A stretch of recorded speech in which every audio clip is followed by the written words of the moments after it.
Sir but आपको नहीं लगता, बट अधिकांश लोगों को पैसे को लेके ही डर लगता है और उनका इमोशन जो है सबसे ज्यादा पैसे के साथ ही कनेक्टेड होता है। कि शान शौकत दिखाने के चक्कर में पैसा कभी ना खर्च करें, कि इसको दिखाना है कि भाई मैं बड़ा ट्रेंडी हूँ और मैं भाई बड़ा कूल हूँ और मैं डूड हूँ, है ना, मुझे 17 खरीदना है। कि सफल तो वही हो सकता है जो विफलता वाली स्टेज को पार कर पाए। तो आपने इस किताब में विफलता को मैनेज करने के कुछ स्तोत्र दिए हैं। कुछ जितना विफलता सिखा सकती है उतना सक्सेस कभी नहीं सिखाती। ठीक है, तो कॉकपिट के गेट पे ही इंडिगो का एक स्लोगन लगा है, गेट पे प्रिंट है।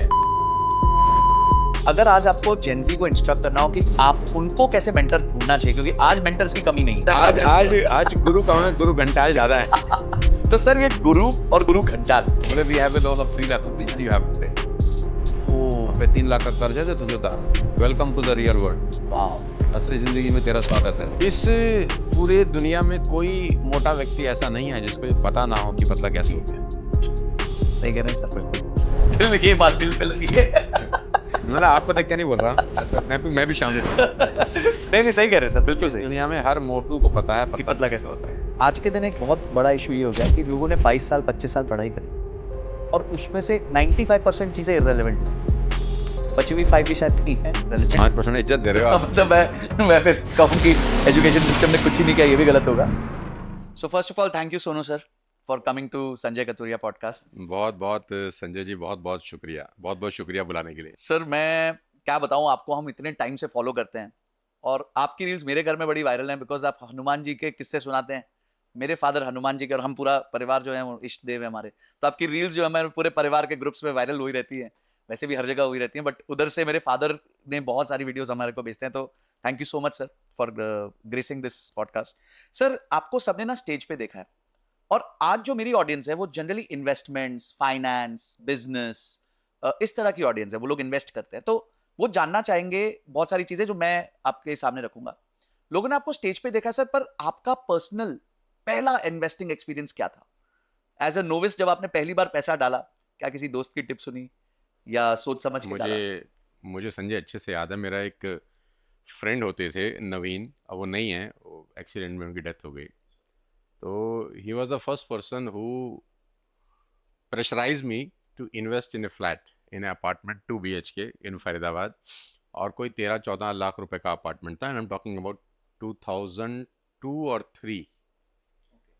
तो that was my first investment by buying a plot of 14-15 lakh रुपए 2 BHK। तो उसने मुझे बोला नहीं तेरे को देना है 10%, 1.5 लाख रुपए चेक काट के दे। तो मैंने बोला मैं तो नहीं लगा सकता पैसे, मेरे को तो समझता नहीं है कुछ। तो उसने बोला नहीं, तू खरीद। वो रियल एस्टेट में था।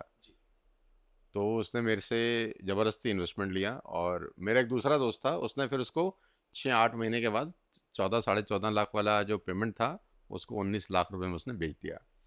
तो मैंने कुछ 3-4 लाख रुपए दिए थे उस प्रोसेस के अंदर, और वो पैसा मेरा कोई 6 महीने के अंदर 4 लाख का 9-9.5 लाख रुपए हो गया। डबल से भी ज्यादा हो गया। हाँ, तो वो मेरा पहला इन्वेस्टमेंट एक्सपीरियंस था रियल एस्टेट का। 2002 और 3 की बात है ये। तो उस टाइम पे सर आपको मतलब डर नहीं लगा जब आपने इन्वेस्ट किया कि मेरे 1.5 लाख एक साथ चले गए? या देखो, फोबिया क्या होता है, हर किसी को ना अलग अलग फोबिया है। ब्लड देखकर बहुत डर लगता है, मैं डरता हूँ। मतलब मेरी छोटी सी बेटी है, उसका एक दिन हाथ पे कुछ लग गया तो मैं उसको हॉस्पिटल ले तो गया कैसे भी तैसे, लेकिन मैं अंदर नहीं गया जहाँ उसकी ड्रेसिंग हो रही थी। तो मुझे बहुत चक्कर टाइप आते हैं। लेकिन मुझे फाइनेंस को लेकर डर नहीं लगता। हर आदमी का अपना फोबिया है, किसी को पानी से लगता है, किसी को ऊंचाई से लगता है। तो मुझे ब्लड देख के बहुत घबरा जाता हूँ मैं। लेकिन मुझे पैसे से कोई डर वर नहीं लगता। मतलब प्रॉफिट हो, लॉस हो, मैं उसको ट्रांजैक्शन की तरह ही देखता हूँ कि 10 माइनस हो गए, 20 आ गए, 30 माइनस हो गए, 40 आ गए, मेरे लिए वो फिगर है। मुझे पैसे को लेकर ज़्यादा डर लगता नहीं सर बट आपको नहीं लगता, बट अधिकांश लोगों को पैसे को लेके ही डर लगता है और उनका इमोशन जो है सबसे ज्यादा पैसे के साथ ही कनेक्टेड होता है। तो अगर आपको कभी किसी को समझाना हो कि भाई पैसे मैनेज करते हुए उनका बिजनेस खराब हो रहा है, या तो बिजनेस कर रहे हैं या उनका कोई पोर्टफोलियो है वो नीचे जा रहा है, क्योंकि आजकल तो ऐप पे सब कुछ लाइव दिखने लग जाता है, तो वो अपने इमोशंस को कैसे मैनेज करें उस टाइम पे? देखो, मैं हमेशा से एक बात बोलता हूँ Sanjay, don't ever take decision based on emotions, because when emotions are high intelligence go low. Emotions जब हाई होते हैं, इंटेलिजेंस की वाट लग जाती है, ऐसा बोलूँ तो भी गलत नहीं होगा। तो इमोशंस में डिसीजन नहीं लेने, और आदमी को ये समझना बहुत ज़रूरी है कहाँ दिमाग से काम करना है, कहाँ दिल से। लोगों की दिक्कत ये है कि जहाँ दिल लगाना होता है वहाँ दिमाग लगा लेते हैं, जहाँ दिमाग लगाना होता है वहाँ दिल लगा लेते हैं। तो ये कॉमन सेंस बहुत रेयर मिलेगी आपको पूरी हिंदुस्तान के अंदर कि दिल की जगह दिल लगाएं और दिमाग की जगह दिमाग लगाएं। पैसों के डिसीजन दिल से नहीं लिए जाते, वो दिमाग से लिए जाते हैं। रिश्तों के डिसीजन दिल से लिए जाते हैं, वो दिमाग से नहीं लिए जाते। लोग उल्टा करते हैं, रिश्तों के डिसीजन दिमाग से लेते हैं और पैसों के डिसीजन दिल से ले लेते हैं। तो ये जो कॉन्ट्रास्ट है ना, ये गड़बड़ है। तो उनको ये समझना चाहिए कि दिमाग कहाँ लगाना है और दिल कहाँ लगाना है। तो सर आपकी एक किताब लॉन्च हो रही है, मैं जी। सबको दिखाना चाहूंगा यहाँ पे, जी, और वो जी, है सफलता के 24 अध्याय। ठीक है, भगवत गीता में 18 अध्याय हैं और सफलता के सोनू सर के 24 अध्याय हैं। तो सर सफलता के 24 अध्याय में आपने सबसे ज्यादा वेटेज किस चीज को दिया है? जी सर। हाँ, तो देखो ये 24 अध्याय निकले तो उन्हीं 18 अध्याय से ही है, ओ, ठीक है? ओके। क्योंकि कंसंट्रेट तो गीता ही है ना, जी, उसमें से ना जाने आप कितना कुछ निकाल लो। अच्छा, आप मुझसे ये पूछ रहे हैं कि इसमें सबसे ज्यादा फोकस किस अब पे किया फोकस गया है? इसमें सबसे बड़ा अध्याय किस चीज का है? देखो इसमें कोइंसिडेंटली सबसे बड़ा अध्याय फाइनेंस का ही है। अच्छा, मेरे को जेन्युइनली मतलब जी, ये मैं आपके चैनल पे आया हूँ या पॉडकास्ट में हूँ ऐसा नहीं है। मतलब आप नंबर ऑफ पेजेस अगर देखेंगे ना, तो पैसों की अहमियत करके एक टॉपिक है इस पे। तो उस पैसों की अहमियत के अंदर कोई 21 लॉज हैं, 21 नियम है पैसों के। तो तो 24 में एक सेक्शन पैसा और पैसे में 21 सेक्शन और है। 21 नियम वाह। हैं। तो जो व्यक्ति अगर वो 21 लॉज को अच्छे से गो थ्रू कर ले, तो उसको पैसों की करीब करीब काफी समझ आ जाती है। तो सर कुछ लॉज पे डिस्कशन करते हैं, क्योंकि सारे लॉज पढ़ने के लिए तो आपको किताब लेनी चाहिए। मेरे को तो आज देखो फ्री कॉपी मिली साइंड, बट आपको लेनी होगी। लिंक हम Amazon का सर दे देते हैं, जिससे वो जाके आप किताब ले सकते हैं। तो सर 21 लॉज में से आपके खुद के, मतलब जो आप खुद सबसे ज्यादा फॉलो करते हैं, वो ऐसे कौन से 3 लॉज हैं? देखो सबसे पहला तो मैं आपकी ऑडियंस को एक बता देना चाहता हूं कि इस दुनिया में कोई भी इंसान अमीर और गरीब पैसे कमाने की वजह से नहीं होता। इस दुनिया में ही इंसान अमीर और गरीब अपने खर्च करने की आदत की वजह से होता है। पैसा कितना ही कमा लें, अगर आपको खर्च करने की आदत पे आपका कंट्रोल नहीं है, तो आप लाइफ में कभी रिच रह ही नहीं सकते। हो तो सकते हो, मैंने शब्द यूज किया, रह नहीं सकते। माइकल जैक्सन जैसे व्यक्ति जिनके पास बेइंतहा दौलत थी, आखिरी में बैंकरप्ट हो गए, पैसा नहीं था।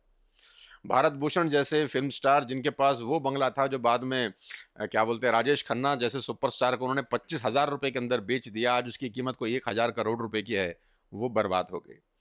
मैं आपको हजारों एग्जाम्पल दे सकता हूँ। धीरू भाई अंबानी की जब डेथ हुई तो ऐसा कहा जाता था कि वो इतना पैसा छोड़ गए हैं कि पुश्तों को काम करने की जरूरत नहीं पड़ेगी। लेकिन अब अनिल अंबानी की आप हालत आपके सामने है और एक तरफ मुकेश अंबानी है।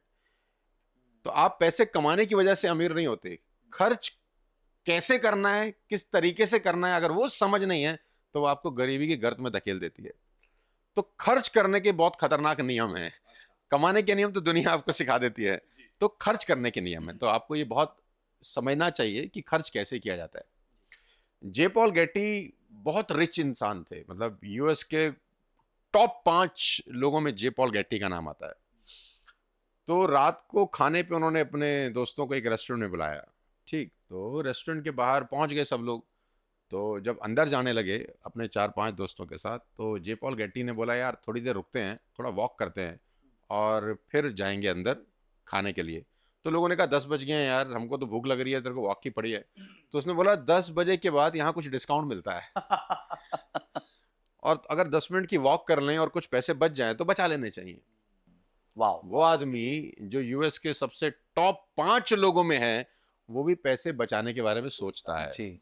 लेकिन हमारे यहाँ पर लोग उल जलूल खर्च करते हैं, बावजूद उन्होंने बहुत पैसे कमाए, लेकिन उनकी बाल्टियों में इतने छेद हैं, इतने सुराख हैं कि बाल्टी कभी भरती नहीं है। तो बहुत सारे कारण है। पैसा कैसे खर्च किया जाता है ये बहुत इंपॉर्टेंट रोल प्ले करता है आपकी लाइफ के अंदर। दूसरी, बहुत सारे लोगों को बेसिक फाइनेंस की जानकारी नहीं है। बेसिक फाइनेंस क्या होता है, ना तो स्कूल पढ़ाता है, ना कॉलेज पढ़ाता है, ना यूनिवर्सिटी पढ़ाती है। बेसिक फार्मूला नहीं पता लोगों को। मैथ्स के फार्मूला पता है, sine upon cos is equal to tan theta, sine square plus cos square is equal to 1, है ना, ये सबने रट्टा मारा है। फिजिक्स के फार्मूला याद हैं, केमिस्ट्री के फार्मूला याद हैं, लेकिन फाइनेंस का एक फार्मूला है। जिन जिन लोगों ने वो फार्मूला समझ लिया और उस फार्मूले के हिसाब से अपनी लाइफ को जिया, वो लोग कभी लाइफ में मरते नहीं हैं। फार्मूला क्या है? फार्मूला है income minus investment equal to expenses.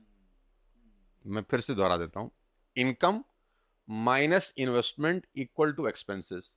लोग इसको उल्टा करते हैं। लोग कहते हैं इनकम माइनस एक्सपेंसेस और जो बच जाए वो इन्वेस्टमेंट।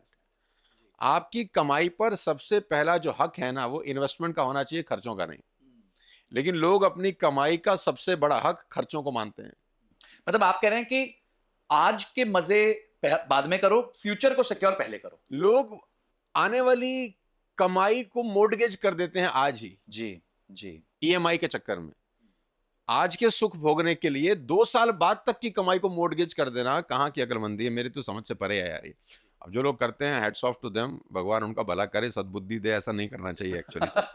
तो फॉर्मूला याद रखें कि इनकम पे पहला हक आपकी इन्वेस्टमेंट का होना चाहिए, और फिर जो पैसा बचता है उससे आपको खर्च करना चाहिए। तो 2 बातें होंगी, पहला कि आपको खर्च खर्च पे कैसे बहुत करना कंट्रोल करना चाहिए, और दूसरा आपका इन्वेस्टमेंट सबसे पहले होना चाहिए और एक्सपेंसेस सबसे बाद में। तीसरी जो आज की जनरेशन को सबसे इंपॉर्टेंट समझना चाहिए कि शान शौकत दिखाने के चक्कर में पैसा कभी ना खर्च करें।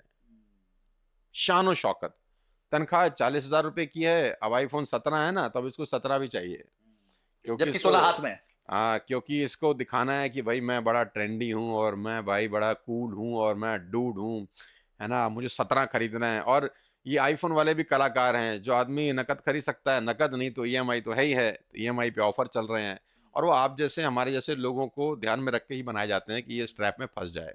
5,000 6,000 रुपये महीने का ऑफर, तनख्वाह 40,000 रुपये की है, भाई तेरे को क्या करना है 1.5 लाख रुपए का फोन, कोई लॉजिक नहीं है यार। अब देखिए तो सर, मैं अभी भी आईफोन 12 प्रो मैक्स यूज कर रहा हूँ। 17 के जमाने में 12 यूज कर रहा यार हूँ। मेरे पास भी 15 है, अभी तक 16 नहीं लिया मैंने। बिल्कुल, मतलब अगर मतलब जरूरत ही अभी नहीं भी है। मेरे पास 15 है, 16 नहीं है। मैं 1 साल के ब्रेक के बाद चेंज करता हूँ, मैं भी कंटिन्यूसली चेंज नहीं करता हूँ। अच्छा, ये वो लोग हैं सोनू सर के लिए बहुत आसान है, आईफोन पहले दिन से पहले भी उनके घर पे आ जाएगा, ठीक है, बहुत आसान है, बट फिर भी वो नहीं लेंगे। आप बिलीव नहीं करेंगे, आईफोन 16 मुझे कम से कम 1, दुबई 2, 3, 4 लोगों ने आईफोन 16 मुझे गिफ्ट किया। ओह। आई वॉज इन दुबई, मेरे एक दोस्त ने मुझे गिफ्ट किया जब मैं वापस आ रहा था। मैं एक यूनिवर्सिटी में, मेरे एक बहुत अच्छे दोस्त हैं, उनके बहुत कज़न यूएस में काम करते हैं एप्पल के अंदर। व्हेन आईफोन 16 लॉन्च हुआ तो उन्होंने मुझे वहाँ से मंगवा के गिफ्ट किया। एक मेरे दोस्त दिल्ली में हैं, उन्होंने मुझे गिफ्ट किया, और एक मेरा बहुत क्लोज दोस्त है, उसने मुझे गिफ्ट किया। 4 आईफोन 16 मेरे पास थे, और यू विल नॉट बिलीव, वो चारों के चारों मैंने बेच दिए।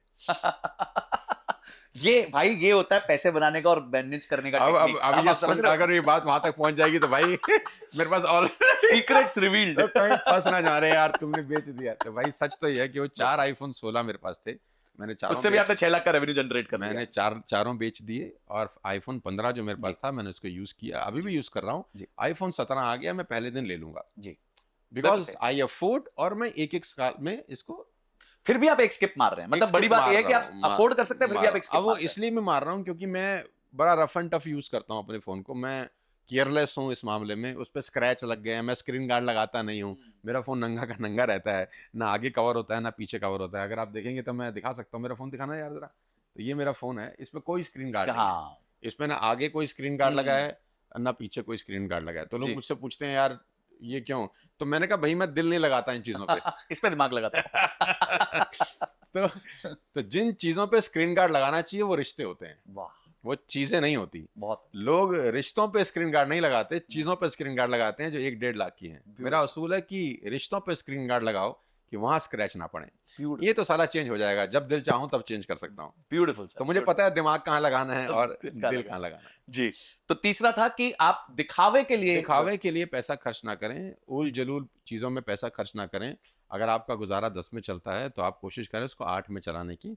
भविष्य के लिए पैसा सेव करना बहुत ज़रूरी है। हमारा इंडियन कल्चर इसीलिए आज इतना जड़ें उसकी मजबूत हैं क्योंकि उनको सेव करने की आदत है। हमारे बड़े बुजुर्ग, माएँ हमारे घर की, आपको पता होगा डिमोनेटाइजेशन में कितना पैसा निकला, बिकॉज हम लोग सेव करने के आदी हैं। आप साउथ में चले जाएं, जितना गोल्ड साउथ में है उतना गोल्ड शायद दुनिया में नहीं होगा, because they are the best savers in the country. उसकी तनख्वाह 20,000 रुपए की होगी लेकिन आपसे ज्यादा मेरे ज्यादा गोल्ड होगा उनके घर में।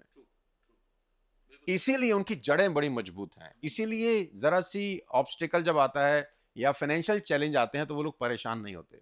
हमारे यहाँ जरा सा फाइनेंशियल चैलेंज आता है तो बाल खड़े हो जाते हैं। क्यों? क्योंकि सेविंग ही नहीं है। सही कह रहे हैं, सही कह रहे हैं। तो उल जलूल चीज़ों पे पैसा कभी भी ना खर्च करें। मैं तो इतना लुल आदमी हूँ, मतलब मुझे तो कभी कभी लोग बोलते हैं कि भाई कुछ अच्छा, ऐसा नहीं कि मैं कोई कंजूस हूँ, मतलब इसको मिसअंडरस्टूड नहीं करना चाहिए। मैं कंजूस नहीं हूँ एक्चुअली, मेरा नेचर ही नहीं है अब कि मेरे को खान सर की एक बात बड़ी अच्छी लगती है, मुझे अभी मेरे साथ थे, तो उन्होंने कहा कि यार जब खरीदना चाहते थे तब पैसे नहीं थे, आज पैसे हैं तो चाहत खत्म हो गई।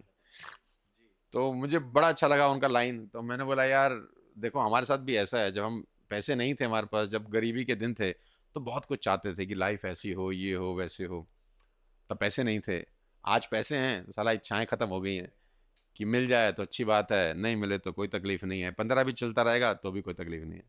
तो एक स्टेज के बाद ये चीज़ें आपको समझ में आनी शुरू हो जाती हैं। बेटर है कि आप जल्दी समझ रहे हैं। सर, सफलता जो है उसमें एक सबसे बड़ा चैलेंज आता है कि आप विफलता को कैसे मैनेज करते हैं, क्योंकि सफल तो वही हो सकता है जो विफलता वाली स्टेज को पार कर पाए।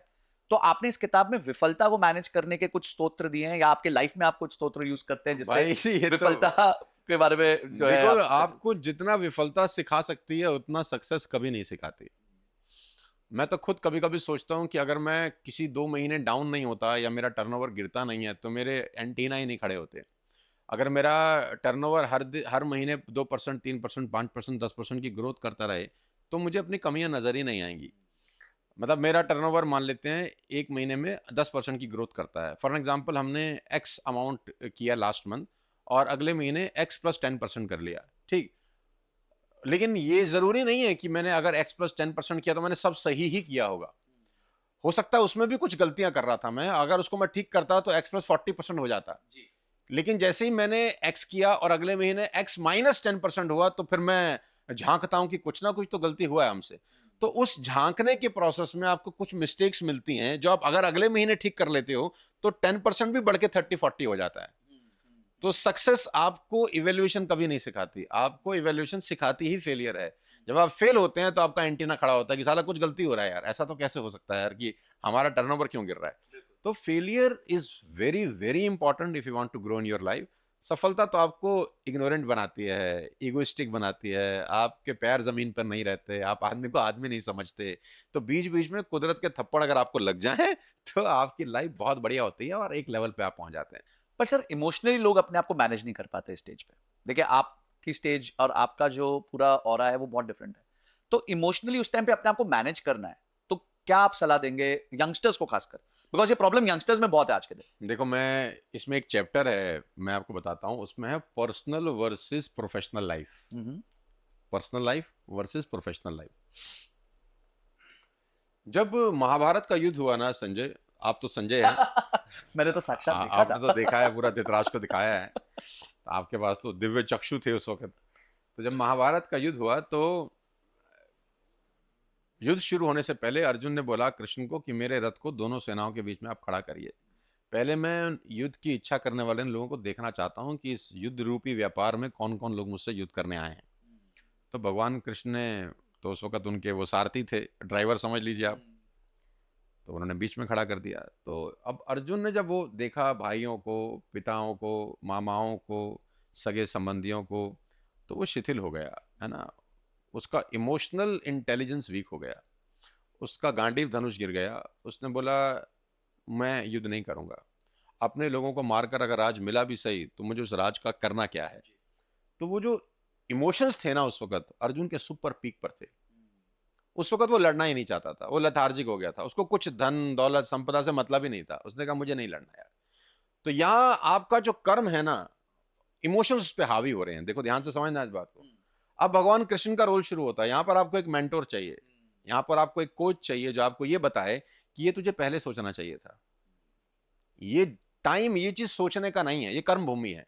और जब आप कर्म भूमि में घुस जाते हैं तो आपके इमोशनल जो थॉट्स हैं उसका आपके कर्म भूमि पर कोई इफेक्ट नहीं पड़ना चाहिए। वो दोनों अलग चीजें हैं, इमोशंस अलग हैं और आपका जो प्रोफेशनल लाइफ है वो बिल्कुल ऑल टुगेदर अलग है।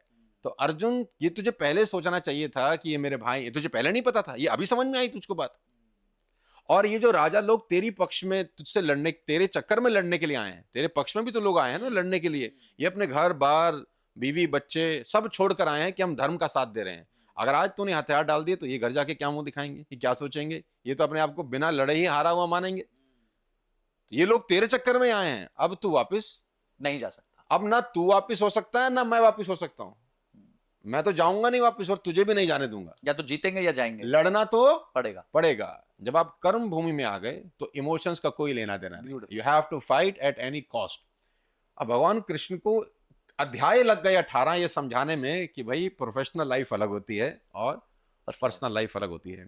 आप इंडिगो एयरलाइंस में जब आप बैठ जाते हैं इंडिगो में, तो आप ध्यान दीजिए, बहुत छोटी सी बात है कि जब आप वॉशरूम में जाते हैं तो सामने कॉकपिट है, ठीक है, तो कॉकपिट के गेट पे ही इंडिगो का एक स्लोगन लगा है, गेट पे प्रिंट है कि flying is a serious profession, do not carry your worries beyond this point. Beautiful, क्या बात है। अब मैं ऑब्जर्व करूंगा सर, दिस इज आप ऑब्जर्व करना, जितने लोग ऑडियंस हैं वो सब ऑब्जर्व करें। इंडिगो के कॉकपिट के गेट पे ब्लू कलर की पट्टी है, उस पे व्हाइट कलर के अल्फाबेट है जिस पे लिखा है flying is a serious profession, do not carry your worries beyond this point.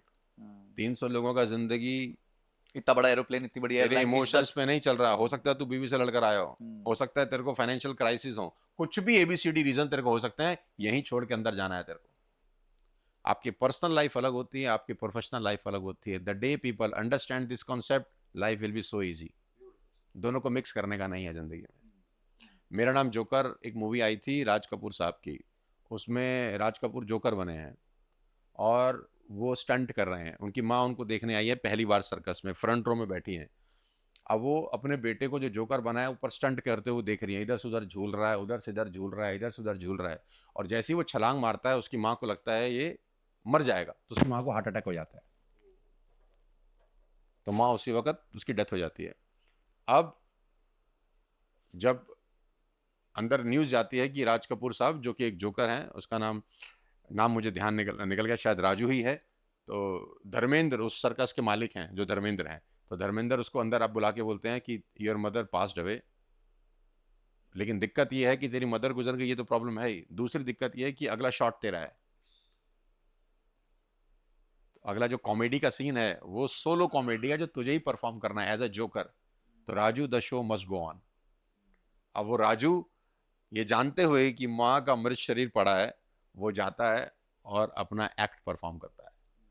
ये बहुत बड़ी बात है कि आपका पर्सनल लाइफ और प्रोफेशनल लाइफ बहुत अलग होता है, इसको कभी जिंदगी में मिक्स करने की गलती नहीं करना चाहिए। The day people understand this concept, life will be so easy. आपने बहुत प्यारे एग्जांपल्स दिए सर, बहुत प्यारे। आई थिंक ऑडियंस इसके साथ बहुत जबरदस्त तरीके से कोरिलेट कर और ये पाएगी। आसान नहीं होता, बहुत मुश्किल। ये बातें अलग बात होती हैं लेकिन आसान नहीं होता, लेकिन लोगों ने किया है। विराट कोहली क्रिकेट खेला है, उसके पिता की बॉडी घर पे पड़ी है, तो सचिन तेंदुलकर वापस आ गए थे खेलने, विराट कोहली क्रिकेट खेला है, उसके पिता की बॉडी घर पे पड़ी है। IPL में उसको 9 स्टिचेस हाथ पे लगे हैं, वो परफॉर्म कर रहा है। अनिल कुंबले का एंटीगुआ टेस्ट में जबड़ा फट गया है और वो बॉलिंग कर रहा है। अभी ऋषभ पंत टूटे हुए पैर के साथ टेस्ट क्रिकेट खेलने उतरा है, उसका पैर में फ्रैक्चर है। Can you believe it? हमारे यहाँ का आदमी जरा सी जुकाम होता है तो नौकरी पे नहीं जाता, धंधे पे नहीं जाता, उसके बाद तो बहाने तैयार हैं, आज तो मौसम बड़ा अच्छा है यार, चलो आज छुट्टी मार लेते हैं, आज जुकाम लगा है यार। See the people who are ruling the world, उनको पता है यार इमोशंस का प्रोफेशनल लाइफ में कोई इंटरफेरेंस नहीं होना चाहिए। मोदी जी की भी जब मदर की डेथ हुई तो वो गए, बट इमीडिएटली 2 घंटे के बाद he was back to work. नहीं तो लोग जितने बड़े महान लोग हैं यार, उनको ये फंडा समझ में आ चुका है, पर्सनल लाइफ अलग होती है, प्रोफेशनल लाइफ अलग होती है, दोनों को मिक्स नहीं करना चाहिए। सर आपकी अभी बातों में एक बहुत इंपॉर्टेंट वर्ड निकला, वो था मेंटोर। और मेंटोर जो है वो मुझे पर्सनली ऐसा लगता है कि बहुत इंपॉर्टेंट है। जैसे सदियों से जो है चल रहा है कि अर्जुन के मेंटर कृष्ण थे। आप किसी भी सक्सेसफुल बिजनेसमैन से पूछें, वो बोलता है मेरा कोई ना कोई मेंटोर है, और शायद जीवन के अलग फेजेस में मेंटोर्स बदलते रहते हैं as per your requirement. Now अगर आज आपको जेनजी को इंस्ट्रक्ट करना हो कि आप उनको कैसे मेंटर ढूंढना चाहिए, क्योंकि आज मेंटर्स की कमी नहीं है यूट्यूब के जमाने में, इंस्टाग्राम आज गुरु कम है, गुरु घंटाल ज्यादा है। तो सर ये गुरु और गुरु घंटाल, इन दोनों में से सेपरेट करके देखो यार, नॉइज में से राइट मेंटर कैसे चुने? आज के सोशल मीडिया के दौर में ना एक बड़ी इंपॉर्टेंट बात आपसे बताता हूं संजय, कि आप वायरल हैं ये इंपॉर्टेंट नहीं है, आप किस कारण से वायरल है ना ये इंपॉर्टेंट है। आप वायरल हैं ये इंपॉर्टेंट नहीं है, आप वैल्यूएबल हैं कि नहीं ये इंपॉर्टेंट है।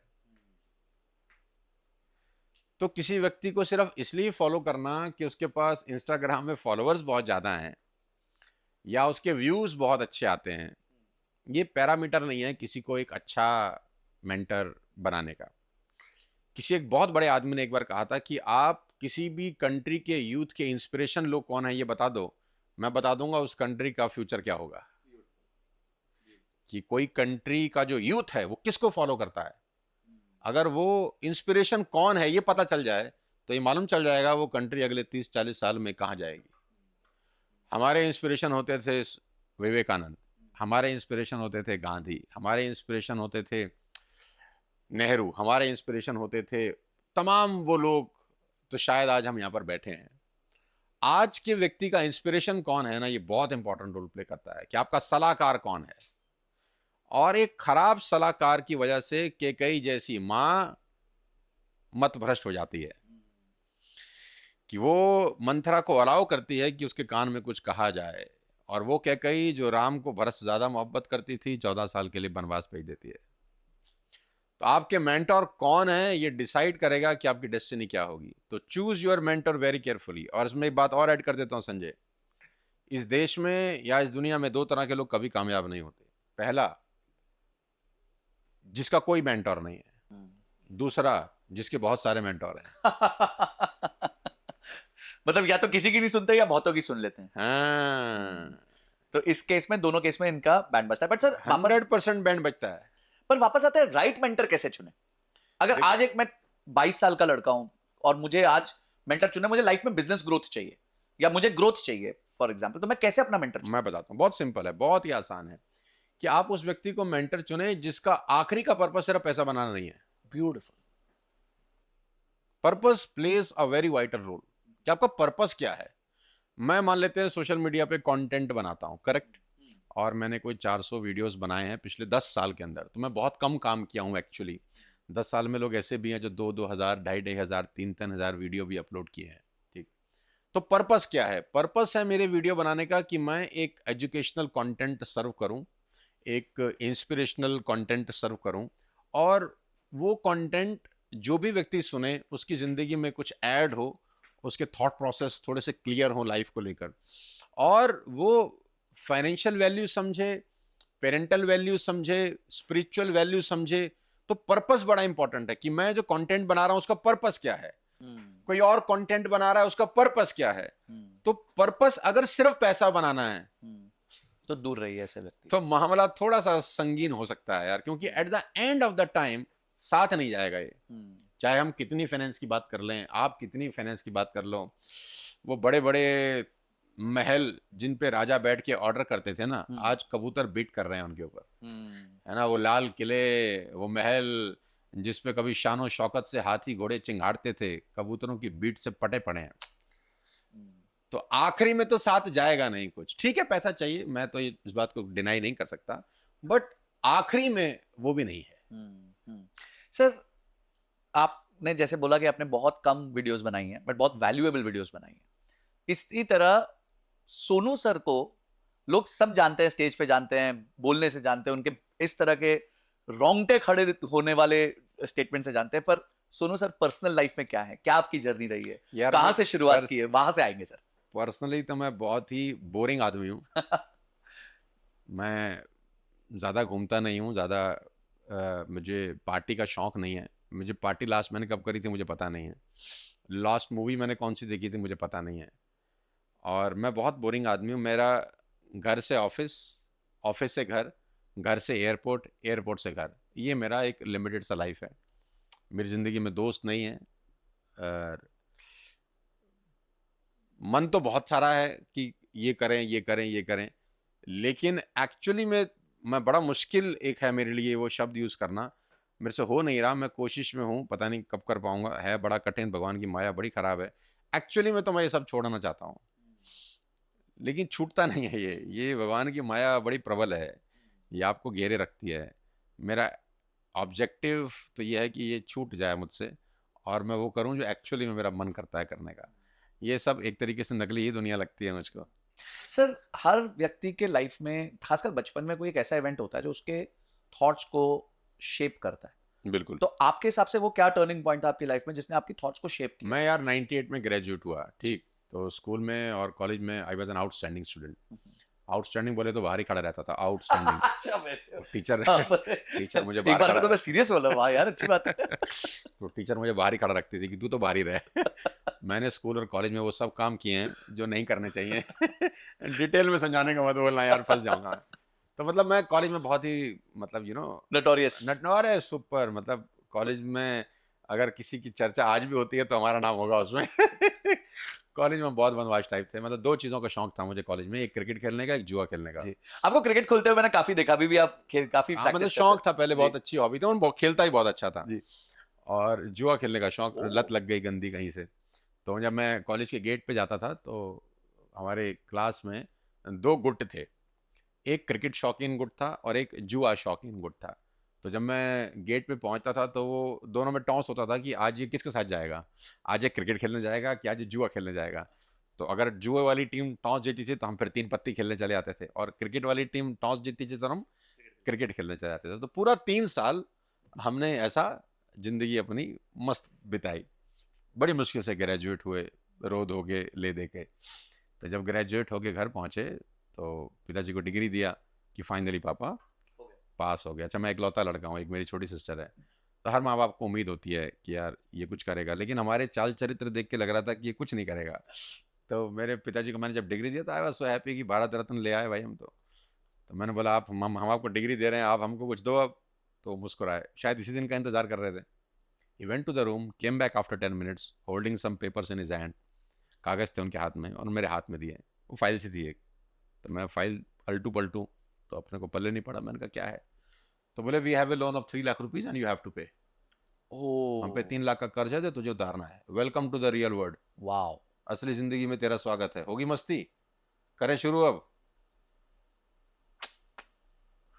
पैरों के नीचे से संजय जमीन निकल गई। और 3 lakh rupees 1998 was a huge बहुत अमाउंट। बड़ा नंबर था sir. Our house was mortgage. साला काटो तो खून नहीं, ये क्या जिंदगी कैसी शुरुआत हो गई हमारी। तो वहां जो झटका लगा ना, आई क्राइड। मतलब मैं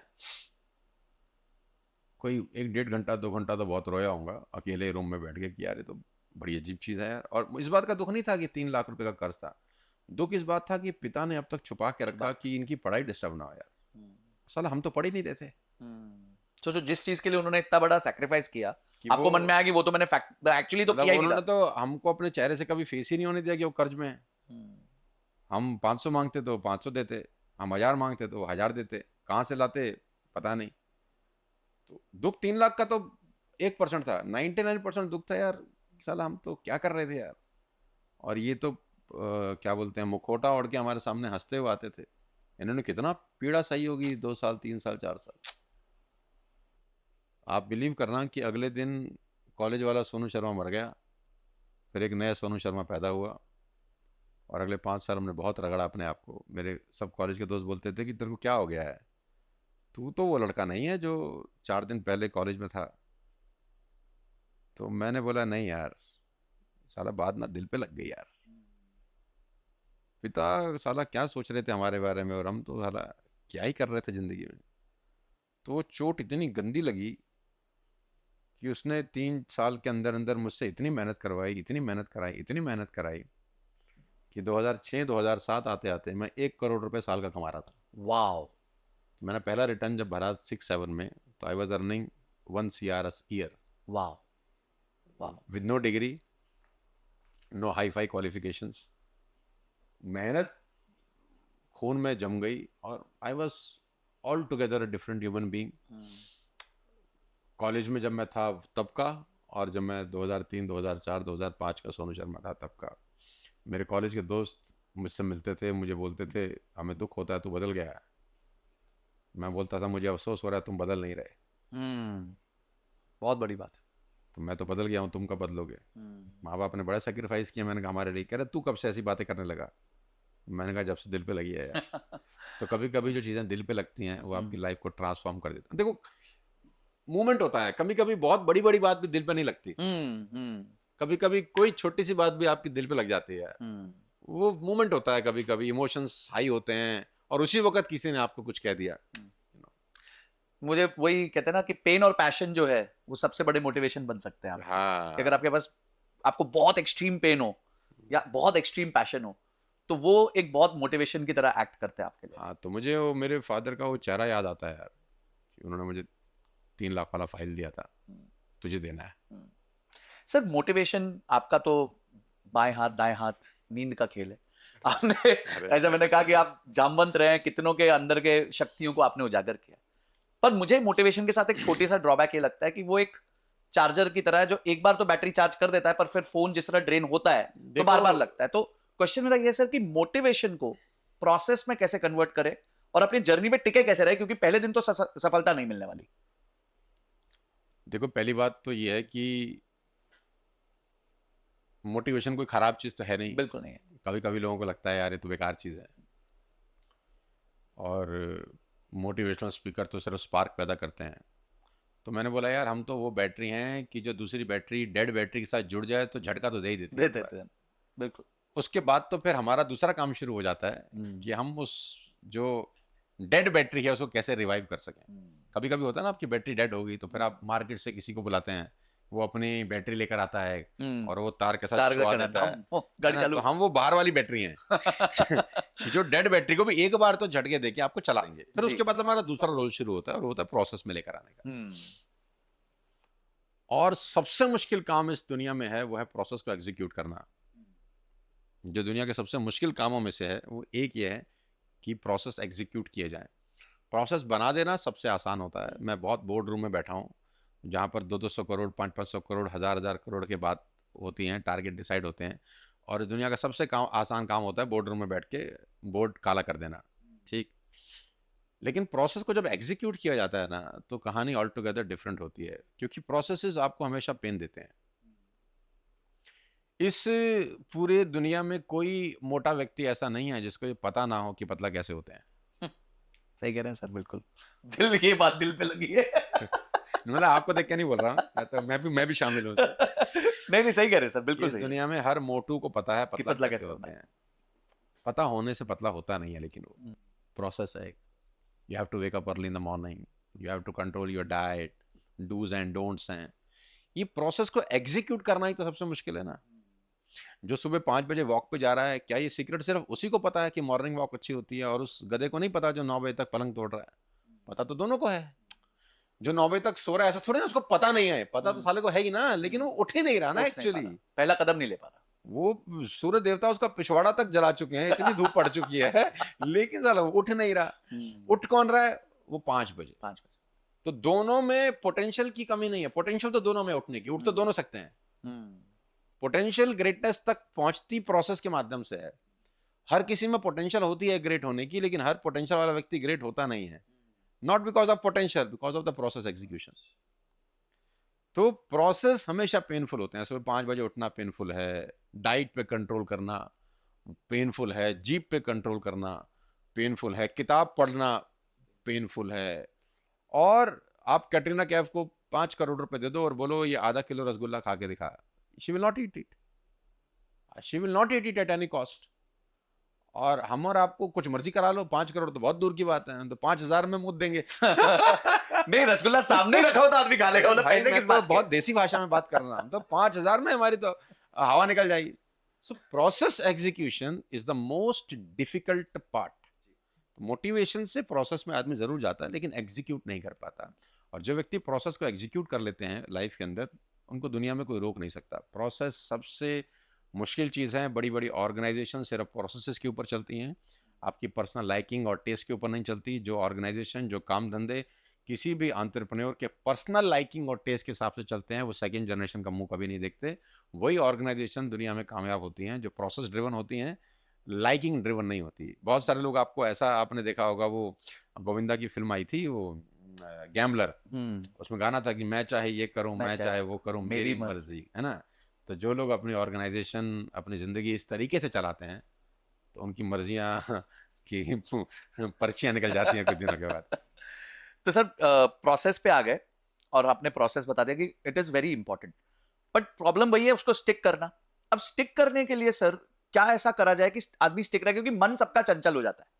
मैं कहता हूं जो 5 बजे सुबह उठता है वो भी एक बार तो चंचल हो ही जाता है। देखो संजय, मैं बड़ी सिंपल सी लाइन बोलता हूँ यार सबको,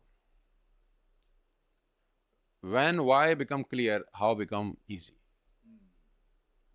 क्यों कर रहा हूं वो काम? सारा खेल ही इस चीज का है।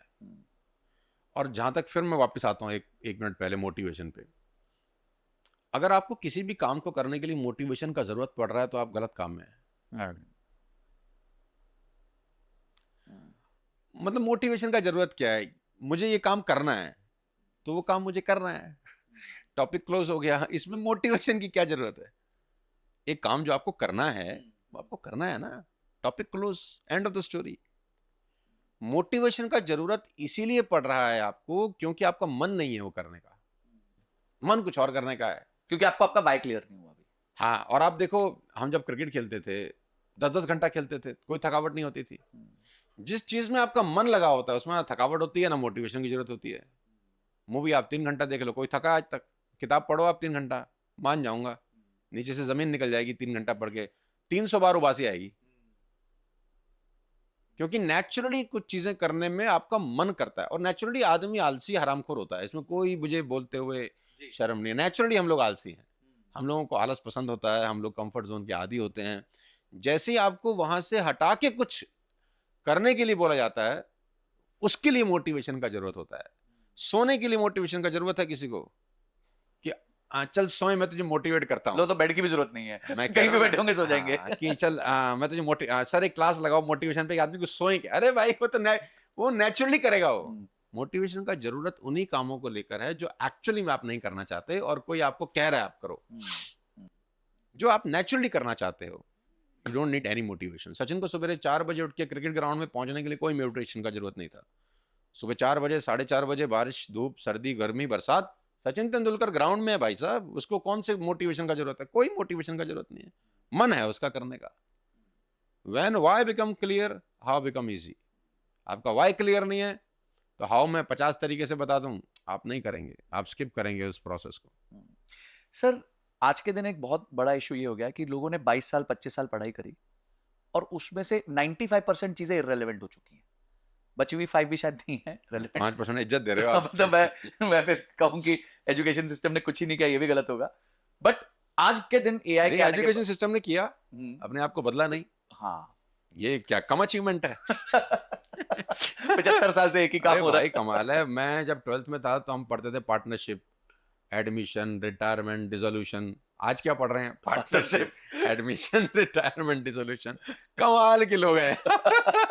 दुनिया बदल गई भाई, सब बदल गया। आपने टेलीविजन बदल दिए, आपने रेफ्रिजरेटर बदल दिए, माइक्रोवेव ओवन बदल दिए, जूते पहनने के स्टाइल बदल गए, कपड़े बदलने के स्टाइल बदल गए, बाल बदल गए भाई, चश्मे, सब बदल गया।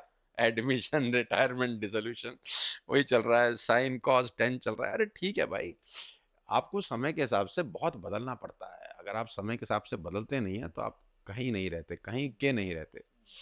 बहुत इंपॉर्टेंट है। सर इसमें हुआ क्या है कि लोग बाहर निकले, अब वो स्किल इररेलेवेंट हो गई, अब वो अपस्किलिंग भी नहीं कर रहे हैं। काफी जगहों पे मैंने, जब मैं जॉब करता तो मैंने एम्प्लॉइज को देखा, मैंने बोला यार तुम ये सीख क्यों नहीं लेते?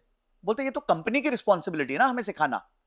मतलब आप सोचिए, वो ऐसे बोलते हैं कि उनको खुद सीखने की जरूरत नहीं है, कंपनी को अगर अच्छा करना है तो उनको हमें अच्छा करना पड़ेगा। तो कंपनी करेगी, एक वो इवेंट करेगी, और वो भी मेरा जिस दिन छुट्टी है सैटरडे उस दिन नहीं करना, जो वर्किंग सैटरडे उस दिन पे जाके मेरा इवेंट करना, ताकि मैं उस दिन आ पाऊं। और अच्छा लंच वंच बता देना कैसा है, मतलब एंट्री पे चाय मिलेगी कि नहीं मिलेगी, हाँ, तो रात में प्रोग्राम के बाद डीजे पार्टी है कि नहीं 30 है, ml 60 ml का जुगाड़ है कि नहीं है। तो सर आप सोचिए कि अपस्किलिंग को लेके आज भारत ये सोच रहा है, एक एम्प्लॉय ये सोचता है कि ये मेरी जिम्मेवारी है ही नहीं कि मुझे अपस्किल करना है। अब सर इस मानसिकता का क्या करा जाए, और इस मानसिकता को तोड़ा कैसे जाए?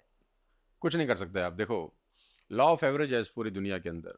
आप जो भी बात करेंगे 80% लोग आपकी बात मानेंगे ही नहीं। 80% क्यों नहीं मानेंगे ये मुझे नहीं पता, लेकिन 80% नहीं मानेंगे ये मुझे पता है। तो मैं उस 80% के बारे में सोचता नहीं हूँ, अपना खोपड़ी नहीं लगाता, और बहुत है जिंदगी में जंजाल। ठीक है ना? जो 20% मान रहे हैं हमारे लिए बहुत है यार जी, ठीक है। और 140 करोड़ में अगर 20% भी मान रहे हैं तो हमारे पास बहुत बड़ा काम है करने को। अब एक आदमी नहीं बदलना चाहता भाई, आप कुछ भी कर लो वो नहीं बदलेगा। और मेरा उनसे कोई कंसर्न भी नहीं है। मैं पहले बहुत सोचता था यार क्यों नहीं बदल रहा है, यार क्यों नहीं बदल रहा। बहुत समय के बाद समझ में आया कि भाई इसने नहीं बदलना ही नहीं है, दीवार को धक्का मार रहे हैं, मतलब कि कोई फायदा नहीं होने वाला। तो एक बात बड़ी क्लियर है, लॉ ऑफ एवरेज है कि आप 10 लोगों के पास जाएंगे तो 8 लोग आपकी बात नहीं सुनेंगे। अब रो मत उसको बैठ के कि 8 नहीं सुन रहे, खुश मनाओ, खुशी मनाओ कि 2 लोग सुन रहे हैं ना, 2 बहुत हैं यार आपके लिए। क्यों खोपड़ी लगानी उन 8 लोगों के ऊपर? अभी आप घोड़े को ज़बरदस्ती ले आओ दरिया पर, ले जा सकते हो, तो पानी थोड़ी ना पिला दोगे, पानी तो वो तब पिएगा जब उसको प्यास लगेगी। और प्यास 10 में से 8 को लगी नहीं है, अब आप बोल रहे हो पी, बिसलरी है तू पी वगैरह, भाई मुझे नहीं पीना यार, मुझे प्यास ही नहीं लगी। तो मैं उन 2 पे फोकस कर रहा हूँ, उस 20% लोगों पे फोकस कर रहा हूँ जिनको प्यास लगी है, जिनको भूख लगी है, और जो उनको चाहिए मैं उनको परोसने की कोशिश कर रहा हूँ, उनको दे रहा हूँ, और फिर वो अपने तरीके से अला कार्ट में जो उनको मेरे से पसंद है वो निकाल लेते हैं।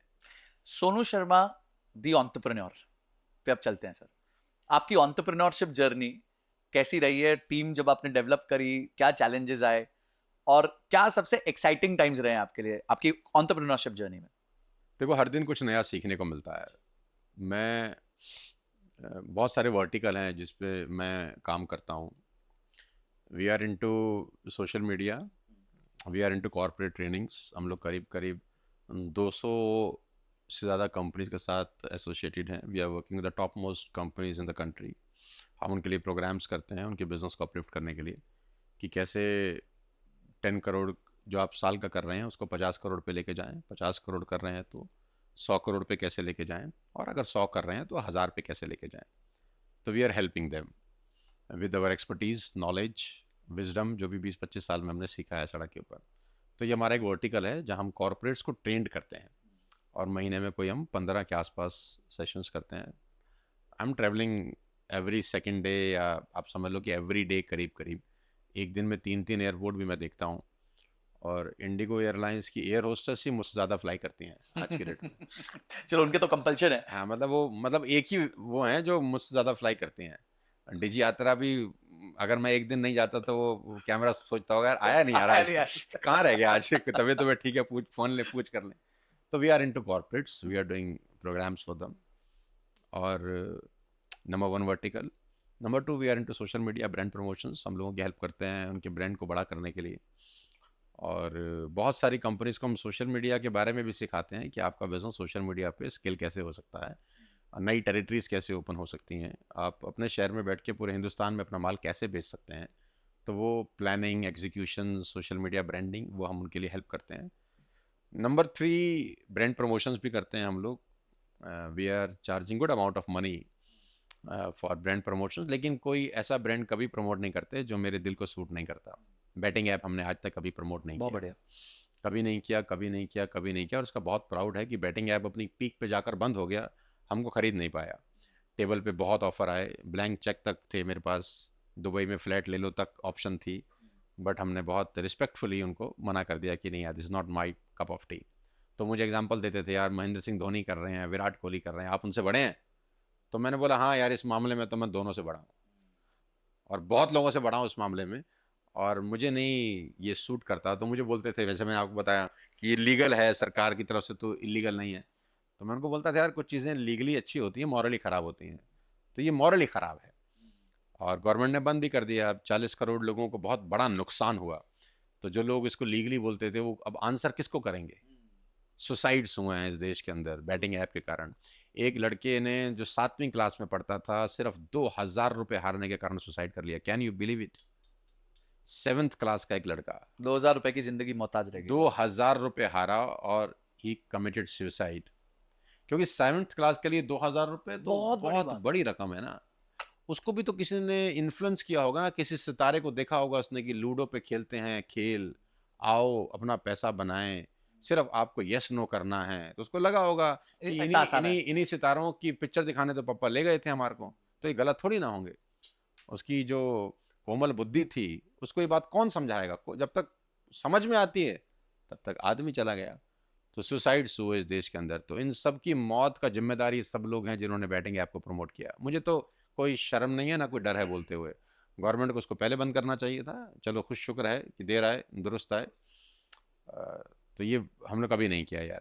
तो बाकी हम ब्रांड प्रमोशन करते हैं, और हमारे पास बहुत सारे ब्रांड आते हैं, हम चूज़ करते हैं कि किसका प्रमोशन हमको करना है, किसका नहीं करना। फिर हम लोग इंटू रियल एस्टेट हैं, we are into real estate sector.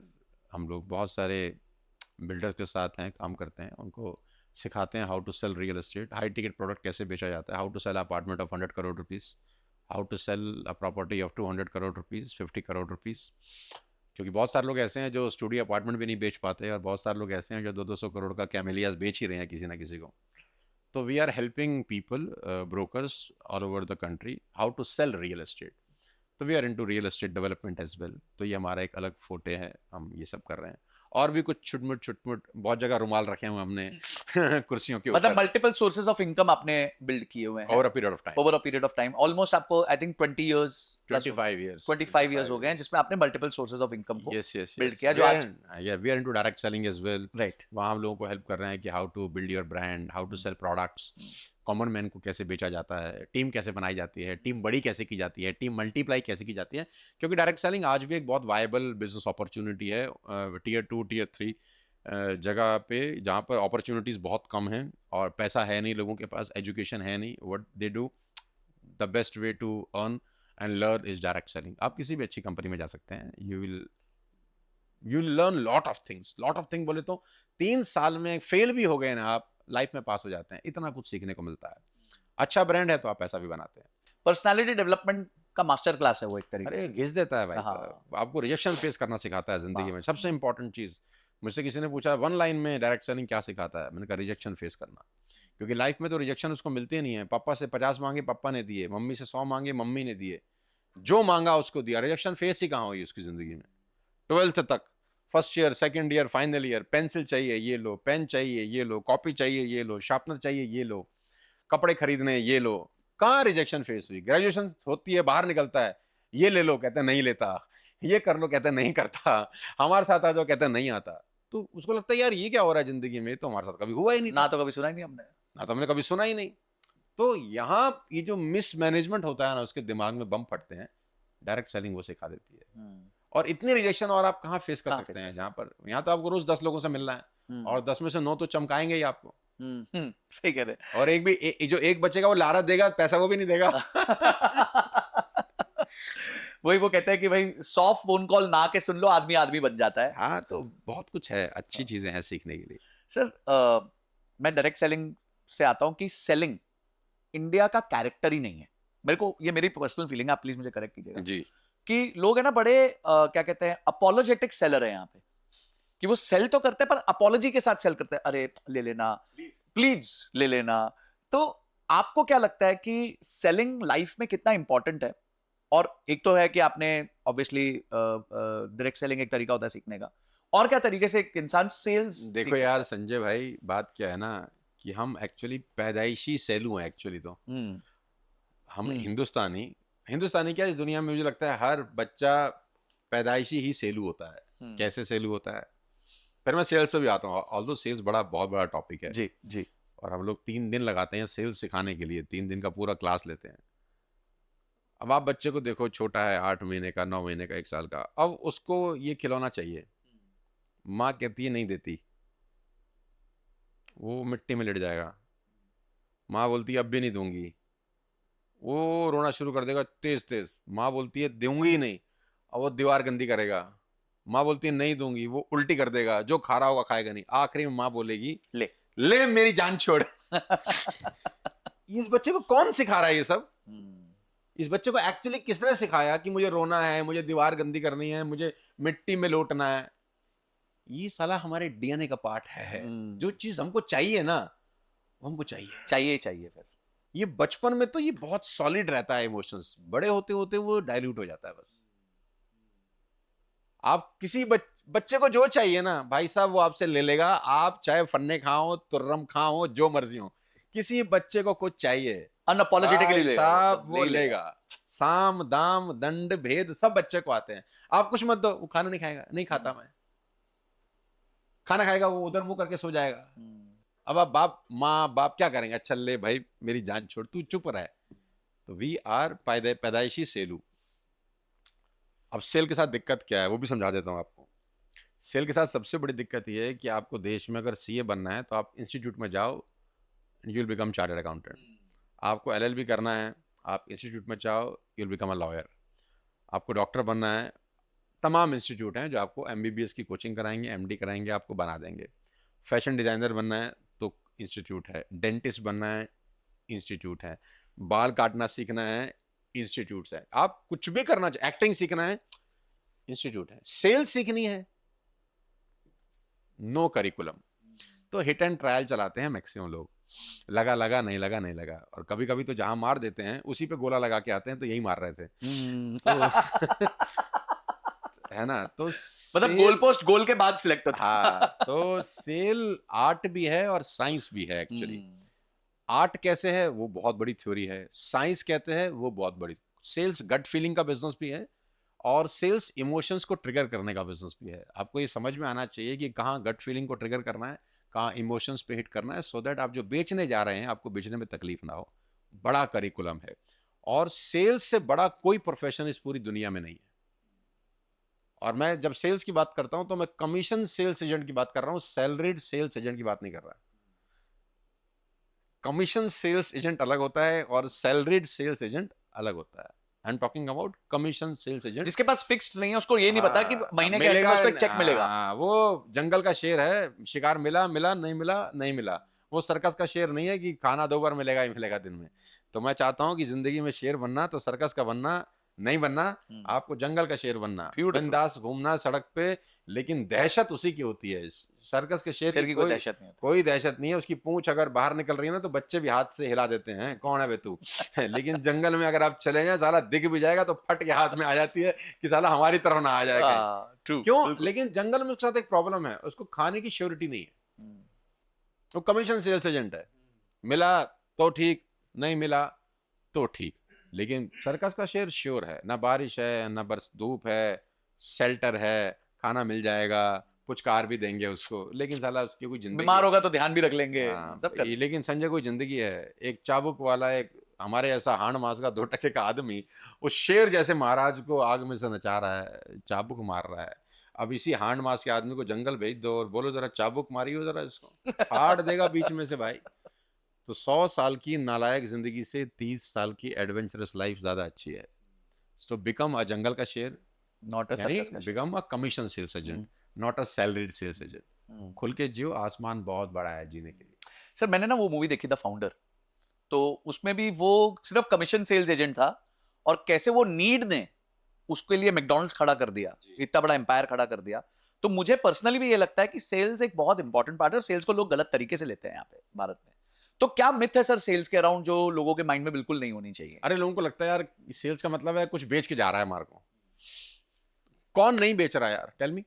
A doctor is selling, a engineer is selling the services, a politician is selling the dreams, hopes. उसको वोट्स चाहिए। Everybody in the world is selling. कौन sell नहीं कर रहा है बताओ मुझे?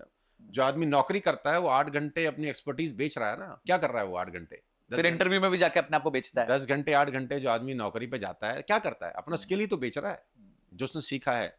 Doctor अपनी सर्विसेज बेच ही तो रहा है, रेंडर ही तो कर रहा है। दुनिया में हर आदमी बेच रहा है, और जो बेच ही नहीं सकता वो कभी भी जिंदगी में कामयाब नहीं हो सकता। If you are not able to sell. एक बहुत अच्छी बुक है, उसमें राइटर लिखता है, I am not a good writer but I am a good seller. कि मैं अच्छा राइटर तो नहीं हूँ लेकिन बेचता बहुत अच्छा हूँ। तो आपको सेलर होना पड़ेगा यार। बिल्कुल बिल्कुल। कुछ लोग, आज हमारी किसी से चर्चा हो रही तो मैंने कुछ से कहा कि what is more important, knowledge या वायरलिटी? मतलब देखो, नॉलेज तो बहुतों के पास मिलेगी, वायरलिटी बहुत कम लोगों के पास मिलेगी। तो अपनी नॉलेज को प्रदर्शित करना सही तरीके से, वो भी एक कला है। और राइट नॉलेज को, और राइट नॉलेज, हाँ ऑब्वियसली राइट नॉलेज को, क्योंकि गलत चीजें भी वायरल हो जाती है नहीं, वो गलत चीजें ही वायरल होती हैं। हमें कौन सुन रहा है भाई? हाँ मतलब आप देखें कोई कच्चा बादाम चलेगा, नहीं देखो कोई... मैं तो किसी पे कमेंट नहीं करता, हर आदमी का अपना फोटे है जी। भगवान ने हर आदमी को एक काम दिया है यार करने के लिए, है ना। तो उनको वो काम दिया है जी, वो उनकी सेवा है इस जन्म की, तो वो उनका रिगार्ड है, रिस्पेक्ट है। हमको ये काम दिया है तो भगवान ने सबको काम दिया है। तब हनुमान जी जब लंका पे गए समुद्र पार करके, तो बहुत सारे वानर नहीं जा पाए। तो वो बड़े वो हुए इस वक्त कि यार हम नहीं जा पा रहे, आप जा पा रहे हैं। तो हनुमान जी ने उनके भी चरणों की वंदना करी कि यार ये मत सोचो कि मैं जा पा रहा हूं, मेरा रोल है ये, तुम्हारा रोल यहाँ बैठने का है। तो भगवान ने इस वक्त तुम्हारे को रोल दिया बैठने का, और इस वक्त मुझे रोल दिया है जाने का। तो दोनों का रोल है। तो इसमें ये नहीं है कि तुम छोटे हो और हम बड़े हैं, ऐसा कुछ नहीं है। सबका अपना अपना एक रोल है। तुम अपना रोल कर रहे हो, मैं अपना रोल कर रहा हूँ। तो जो कुछ भी कर रहा है सोशल मीडिया पे, भगवान ने सबको उनका एक रोल दे रखा है। वो अपना रोल कर रहे हैं, हम अपना रोल कर रहे हैं। सर सोनू शर्मा जी का डे इन लाइफ ऑफ क्या है?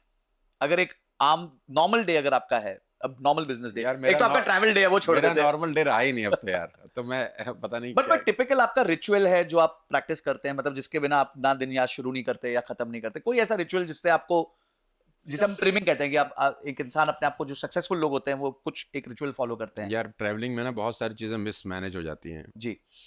कि कभी मॉर्निंग अर्ली फ्लाइट है, कभी आप लेट आ रहे हैं तो सुबह लेट ही उठ रहे हैं। और नॉर्मली अगर मैं घर पे रहता हूँ तो मेरा वही मॉर्निंग में उठ के सबसे पहले नहा धो के अपने मंदिर में बैठने का मेरा कार्यक्रम है। मेरे घर में ईश्वर ने मुझे एक मंदिर बना के दे रखा है, मैं वहाँ बैठ जाता हूँ 10-5 मिनट, जो भी मेरी औकात है उसके हिसाब से, जो अंदर की उल्टी उल्टी है मैं सब कर देता हूँ, है ना, कि भाई ये कराया हूँ, तुम जानो तुम्हारा मैनेज कर काम लेना जाने। आप। हाँ, अच्छा किया तो भी, गलत हो गया हम्म, तो भी। तो मेरा जो 10-20-25 मिनट, आधा घंटा जो भी मैं बैठता हूँ, फिर उसके बाद अगर मैं घर पे हूँ तो फिर मेरा ऑफिस मेरे बगल में ही है, मेरे घर से। मैं चाहता था कि मेरा ऑफिस और घर के बीच में रेड लाइट नहीं होनी चाहिए। हाँ, तो बिल्कुल बगल हो ताकि मेरा टाइम खराब टाइम ना ना हो खराब। ट्रैफिक के अंदर। तो मैं फिर पैदल ही अपने ऑफिस पहुंच जाता हूँ। फिर ऑफिस में स्टाफ है तो उनके सर पे जाके चढ़ जाता हूँ, बताओ क्या क्या कर रहे हो तुम। मेरा स्टाफ सबसे खुश है इस पूरे देश में, क्योंकि मैं होता ही नहीं ऑफिस में। कहते हैं ऐसी नौकरी भगवान सबको दे। अच्छा सर, आप सोशल मीडिया सुपरस्टार हैं, आपके 50 मिलियन से बड़ी कम्युनिटी है आपकी टोटल मिला के, और मैं मानता हूं कि अगर 5 करोड़ की आपकी कम्युनिटी है तो एटलीस्ट मिनिमम आपको 25-30 करोड़ लोग जानते होंगे, मतलब देखा होगा, जानते हमारा होंगे। मंथली व्यूअरशिप 150 मिलियन का है 15 करोड़ का। मंथली। जी। तो आप सोचिए इतना बड़ा नंबर है। अब सर सब तो प्यार करेंगे नहीं, कोई ना कोई हेट भी देता होगा, कोई ना कोई थोड़ा ट्रोल भी करता होगा, कोई ना कुछ उल्टा पुल्टा भी बोलता होगा। ये पर्सनली मेरा क्वेश्चन भी एक तरीके से, कि सर आप इस सब चीजों को मैनेज कैसे करते if everybody likes you, you have a serious problem. अगर सब आपको पसंद कर रहे हैं तो आपने बहुत समझौते किए हैं इस जिंदगी में। आपने अपनी ज़िंदगी में बहुत समझौते किए हैं अगर आपको सब पसंद कर रहे हैं। हैं? Very deep sir. और मुझे तो अब कुछ नए हेटर भी चाहिए, क्योंकि पुराने हेटर्स को मैं पसंद आने लगा हूँ। I want some new haters because old haters starting liking me. I've started loving you. So और देखो, आप यूट्यूब पे जाओ, आप भगवान कृष्ण के ऊपर कोई वीडियो देखो, राम जी के ऊपर कोई वीडियो देखो, नानक जी के ऊपर कोई वीडियो देखो, डिसलाइक कर रखा है लोगों ने। जबकि एक अच्छी लर्निंग होगी उसमें से यार, अरे अच्छा भगवान मैसेज होगा। राम के वीडियो पे डिसलाइक है भाई, तो हम क्या, कृष्ण के वीडियो पे डिसलाइक है, भगवान कृष्ण के, मीराबाई के वीडियोस पे डिसलाइक हैं। गांधी को लोग नहीं छोड़ते हमारे देश के अंदर, गांधी पे बवाल मचा के रखा है, गांधी ऐसा, गांधी वैसा, गांधी ये, गांधी वो। तो हम और आप कौन खेत की मूली हैं। मुझे व्हाट्सएप यूनिवर्सिटी पे जब चलता है कि गांधी ऐसा और गांधी वैसा, तो भाई 80 कंट्री में बुत लगे हैं उस आदमी के, 80 कंट्री में। चलो हमारे देश वाले तो मूर्ख थे, बना दिया उसको, वो 80 के 80 कंट्री वाले मूर्ख थे, और तुम अकेले समझदार पैदा हुए हो। चलो हमारे कंट्री में तो उसने हिप्नोटाइज कर दिया होगा, मैं ऐसा भी मान लेता हूँ, और हमारे सब अनपढ़ लोग थे, सब उसको बापू बापू बोल के चढ़ा लिया होगा, चलो ये भी मान लेते हैं, एक्सेप्टेड कर लेते हैं। 80 कंट्री में जो विद्वान से विद्वान लोग थे वो सब मूर्ख बन गए।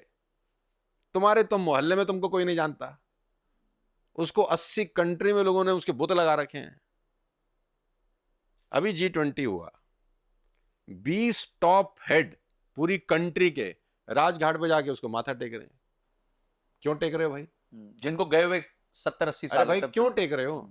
मत टेको, वो आ रहा तुमसे लड़ने के लिए, वो तो जिंदा भी नहीं है ना, वो तो बुरा भी नहीं मानेगा। चलो सामने तो आदमी फिर भी एक कर्टसी में भी नमस्ते कर देता है, चाहे मन ना भी कर रहा हो, कि बुरा ना मान जाए। बुरा ना मान जाए। अब तो मर गया हो, है हिम्मत तुम्हारी, अगर हिम्मत है तो मत जाओ। क्यों जाते हो राजघाट पे माथा टेकने? तोड़ दो उसको। नहीं कर सकते, नहीं कर सकते भाई साहब, नहीं कर सकते। यही खासियत है उस इंसान की, यही वो कर गया है अपने पीछे, कि तुम्हारी पुश्तें निकल जाएंगी लेकिन आप उसका नाम नहीं मिटा पाएंगे। उस जमाने का बैरिस्टर है यार, देश के लिए लड़े, उस देश को जमाने आजादी का दिलाई। बैरिस्टर। बाकी आप नकारात्मक बातें ढूंढ रहे निकालो, वो तो हाँ, तो बहुत दिन मिल युधिष्ठिर जाएंगे। ने तो फिर जुआ खेल लिया था, हम्म, अपनी पत्नी को दांव पे लगा दिया था, उसको तुम धर्मराज बोल रहे हैं फिर। तो किसी ने मुझसे पूछा युधिष्ठिर ने तो जुआ खेला, भाई आप उसको धर्मराज बोलते हो, ये तो बहुत गलत बात है। तो मैंने बोला भैया आदमी ने 100 नंबर का पेपर दिया, 5 नंबर काट लो उसके, उस चीज के 95 तो फिर भी है। फिर भी डिस्टिंक्शन से पास हुआ है यार। मान लेते हैं चलो गलती कर दी, मान लेते हैं जुआ खेला, पत्नी को दाव पे लगा दिया, नहीं लगाना चाहिए था, हम भी कहते हैं 5 नंबर काट लो भाई उस चीज के। 100 में से 95 तो फिर भी है ना यार, तो आप 95 की तरफ ध्यान दो ना, 5 की तरफ काहे को ध्यान। तो सर यही डिफरेंस है मेरे को लगता है लूजर्स और विनर्स के बीच में, कि लूजर्स हमेशा नेगेटिव रेफरेंस यार पॉइंट्स ढूंढते हैं। मक्खी तो हमेशा मवाद पे ही बैठेगी जाके, लेकिन जो मधुमक्खी होगी वो बैठेगी फूल पे। हैं तो दोनों मक्खियां, लेकिन आप कहाँ बैठते हो यही डिसाइड करता है कि आप लेकर क्या आते हो। जो मवाद पे बैठेगी बीमारी फैलाएगी, जो फूल पे बैठेगी वो शहद निकालेगी, खुशबू फैलाएगी, खुशबू फैलाएगी, है ना। तो आप मक्खी तो बनो, लेकिन बैठो तो अच्छी जगह। तो मैं सिर्फ ये जानना चाहता हूँ और ये बताना चाहता हूँ कि हेटर्स की प्रॉब्लम नहीं है दोस्त, कौन नफरत कर रहा है ये इंपॉर्टेंट बहुत होता है। देखो ये बड़ी इंपॉर्टेंट बात है जो बात बात में मैं आपको समझा देता हूँ। नफरत करना किसी से फिर भी इंपॉर्टेंट नहीं है, कौन व्यक्ति नफरत कर रहा है ये बहुत इंपॉर्टेंट है। अगर आपको खराब लोग नफरत कर रहे हैं तो आपके लिए अच्छी चीज है, अगर अच्छे लोग आपको नफरत कर रहे हैं ये आपके लिए खराब चीज है। मुझे कोई विद्वान आदमी गाली दे रहा है तो मेरे लिए डूब के मरने वाली बात हो सकती है कि यार इस विद्वान का दिल मैंने दुखा दिया यार, यानी मैंने से गलती हुई। लेकिन लुच्चा लफंगा मुझे गलत बोल रहा है तो मेरे लिए तो खुशी की बात है एक्चुअली। गलत लोग आपको गलत बोल रहे हैं इससे अच्छा कुछ नहीं है। लेकिन कोई धार्मिक व्यक्ति, कोई spiritual leader, genuine spiritual leader, कोई अच्छा ऑथेंटिक व्यक्ति की को आपकी बात से अगर ठेस लगी है तो फिर आपको आत्मचिंतन करने की जरूरत है कि शायद मुझसे कुछ गलती हुई है यार, तो उसको करेक्ट करना है। बाकी 10 में से 2 लोग आपके लिए खराब बोल रहे हैं तो आपके लिए अच्छी बात है, 8 लोग आपके लिए अच्छा बोल रहे हैं, ये वाइस वर्सा नहीं होना चाहिए बस। तो 2 चीजें हैं, एक तो कम लोग खराब बोले और जो खराब बोल रहे हैं वो अच्छे ना हो, मतलब वो कोई बहुत ही सीरियस सिंसियर लोग ना हो। ट्रोलिंग तो किसकी नहीं होती यार। मोदी साहब को गाली दे रहे हैं रोज, प्रधानमंत्री को गाली दे रहे हैं, नहीं दे रहे प्रधानमंत्री को गाली, राहुल गांधी को गाली दे रहे हैं, सबको गाली मिलती है, किसको नहीं मिलती। राहुल गांधी को जितनी गाली मिली है इस देश में किसको ही मिली होगी बेचारे को। हिम्मत की दाद देता हूं मैं कभी कभी उसकी भी यार कि क्या स्टिल स्टैंडिंग। यस, और रिवाइवल मोड में लगते हैं अब तो। कितनी गाली पड़ी राहुल गांधी को, सबने दिया। आप सिनेरियो चेंज हो रहा है, मोदी साहब को गाली मिलती है, सबको मिलती है, किसको नहीं मिलती। पार्ट एंड पार्सल है यार। वो कहते हैं ना, नींद और निंदा पे जिसने काबू कर लिया वो अपनी लाइफ में बहुत आगे बढ़ सकता है। नहीं नहीं, बिल्कुल बिल्कुल। तो सर इसी के साथ मैं अपने सेशन को आज क्लोज करता हूं आपके साथ। मेरी पर्सनली आज बहुत लर्निंग्स हुई हैं आपके साथ, और आपकी बुक मैं रेकमेंड करूंगा सबको पढ़ने के लिए। इसका हमने लिंक भी डिस्क्रिप्शन में Amazon लिंक दिया हुआ है। नहीं ये बुक बहुत इंपॉर्टेंट भी है जी। 24 चैप्टर्स हैं इसमें, 24 अध्याय। जो हमने 20-25 साल में सीखा है उसको कंपाइल करने की कोशिश है, उसको कैप्सूल में बनाने की कोशिश है। और एज अ कॉर्पोरेट ट्रेनर हम थोड़े से महंगे भी हो गए हैं तो अफोर्डेबिलिटी का इशू रहता है, लेकिन हम सोचते थे कि यार एक बहुत ही सस्ते दाम में अपने थॉट्स अगर पहुंचा सकें किसी तक तो वो ख़जाना उसके लिए लाइफ में बहुत वैल्यूएबल हो सकता है। तो कोई 1.5 साल लगा है मुझे इसको लिखने में। वाह। दिक्कत क्या थी इसको लिखने में, नॉर्मली तो घोस्ट राइटर मिल जाते हैं जो लिख देते हैं, वो अपने को समझ नहीं आता। हमने तो कभी नकल वाला इस तरह से काम किया नहीं। तो मैंने 6 महीने 8 महीने में लिखा कंप्लीट कर दी। फिर पब्लिशर को दिया प्रूफ रीडिंग के लिए। पब्लिशर ने हमको भेजा वापस कि देखो हमने चेक कर लिया, सब ठीक है, अब हम छाप देते हैं, आप एक बार फाइनल पढ़ लीजिए, नज़र मार लीजिए। तो हमने फिर उसको नज़र मारी तो हमने खुद ही जो 2 महीने पहले लिखा था वही खराब लगने लगा अपने को क्योंकि हम लोग इतनी तेजी के साथ इवैल्यूएट हो रहे हैं बहुत तेजी कि हमने कहा यार ये तो साला हमने बहुत खराब लिखा है। और जब लिख रहे थे तो हमने बोला वाह क्या लिख दिया हमने। तो ये जो बार बार का साइकिल घुमाना, इसको करने में अपने को 1.5 साल लगे। और फाइनली हमने कहा बस करो यार, अब कितना करते रहेंगे, परफेक्ट नहीं कर सकते किसी भी चीज़ को। तो फाइनली वी थॉट कि 1.5 साल में हमने बहुत रिवाइज कर दिया इसको। और ये ऐसा प्रूफ रीडिंग कम से कम 8-10 बार चक्कर चला है कि जो चीज़ 2 महीने पहले अच्छी लग रही थी वो 2 महीने बाद लगने लगी कि यहाँ इसमें इंप्रूवमेंट हो सकती है। और कुछ एग्जांपल्स ऐड हो गए नए, कुछ कहानियाँ और ऐड हो गई, कुछ थॉट्स चेंज हो गए। तो करते फिर हमने इसको कंसंट्रेट बना दिया। बाकी तो लोगों को अच्छी लगनी चाहिए ऐसा मेरे को विश्वास है। आई एम श्योर सबको बहुत अच्छी लगेगी and we wish you all the best for this book. I am sure ये नंबर 1 बेस्ट सेलर बनेगी और लोग बहुत प्रेम करेंगे, आपको भी बहुत प्रेम करते हैं और आपकी सोच को ही बहुत प्रेम करते हैं। तो वो आपने सब इसमें डाल दिया। वो कहते हैं ना, क्या डाला मैंने अपने 25 साल का सारा जो भेजे में था वो सब इसमें बुक किताब में डाल दिया। सब डाल दिया। तो इसलिए बहुत वैल्यूएबल होती है किताबें ही, इंसान को बहुत तेजी से आगे बढ़ा सकती हैं। क्योंकि उतना एक्सपीरियंस लेने में आपको 25 साल लग जाते, तो वो 25 साल आप एक्सेलरेट करके हो सकता है 1-2 महीने के अंदर किताब पढ़ के अपने लिए जर्नी तय कर सकते हैं। Thank you so much sir, आप आए और बहुत बहुत आपने शुक्रिया ग्रेस किया संजय संजय कत्ते के जी पॉडकास्ट बुलाने को। के लिए, बहुत बहुत शुक्रिया। और दिल से बहुत अच्छा लगा मुझे बात करके, और आपने अंदर से बहुत सारी चीज़ें निकलवा ली। ये होस्ट के ऊपर रहता है बहुत कुछ, प्रयत्न कि था हम भी सर। पॉडकास्ट करते हैं तो हमको जी, पता है कि यार होस्ट का एनर्जेटिक होना, एक बहुत काम होना बहुत ज़रूरी होता है किसी भी अच्छी वार्तालाप के लिए। Thank you so much sir. तो क्रेडिट आपको जाता है। Thank you so much sir, आपने समय दिया उसका बहुत बहुत धन्यवाद। बहुत बहुत शुक्रिया Sanjay, thank thank you so much.